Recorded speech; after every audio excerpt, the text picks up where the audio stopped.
নমস্কার বন্ধুরা, ফার্মিং টিপসের আরেকটি ভিডিওতে আপনাদেরকে ওয়েলকাম। তো আজ আমি আপনাদেরকে ছাগলের যেটা একটা ডিজিজের মতো বলা চলে, যেটা হয় এই শীতকালে, কিন্তু এটা বেশি হয়। চামড়া অনেক কড়া হয়ে যায় এবং এদের চামড়াগুলো কিন্তু এরকম পজিশনে চলে আসে। দেখুন চামড়াগুলো কীরকম অনেক শক্ত হয়ে গেছে এবং ফেটে ফেটে যাচ্ছে এরকম মনে হচ্ছে। তো এটার সলিউশন আজ আমি আপনাদেরকে বলবো। আপনারা ভালো করে কিন্তু এই প্রবলেমটা দেখুন। আপনাদের যদি ছাগলের হয়ে থাকে তাহলে আপনারাও এই কাজটি করলে আপনাদের ছাগল কিন্তু সুস্থ হয়ে যাবে। আমি একে ট্রিটমেন্ট দিয়েছি, আপনারা ঠিকঠাক মতোভাবে দেখতে পাচ্ছেন। দেখুন পা দেখুন,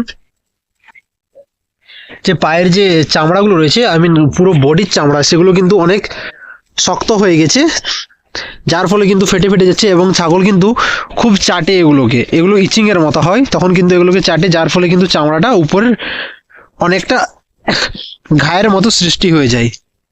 তো আজ আমি এটা সলিউশন আপনাদের কাছে তুলে ধরবো।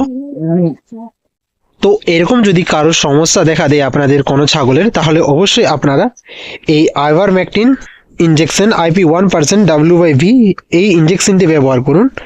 এবং এটা কিন্তু প্লেন হচ্ছে একটা LA পাওয়া যায়, যেটাকে লং অ্যাকশন বলে।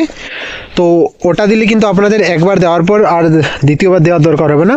আর যদি আপনারা প্লেনটা দেন তাহলে অবশ্যই এটা আপনাদেরকে বুস্টার ডোজ দিতে হবে। এবং আপনারা যেদিন দিচ্ছেন তারপর থেকে 15 দিন পরে আপনারা আবার একবার বুস্টার ডোজ দিন।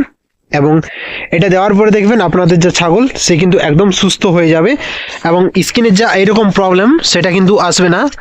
এবং স্কিন অনেক চকচকে হবে, স্কিন স্মুথ হবে, যা ছাগলের যা লোমের কন্ডিশন সেটা কিন্তু অনেকটা বেটার হবে। ছাগলটা অনেক চকচকে হয়ে যাবে এবং তার ভেতরে যদি কোনো প্রবলেম থাকে, ভেতরে যদি পেটের ভেতরে কৃমি, সেগুলোও কিন্তু এই আইভারমেকটিন ইনজেকশনটা মারে। তো এটা কিন্তু একটি খুবই উপকারী ইনজেকশন। আপনারা আপনাদের ছাগলের যদি এরকম প্রবলেম হয় তাহলে অবশ্যই এটা ইউজ করুন, খুব ভালো রেজাল্ট পাবেন।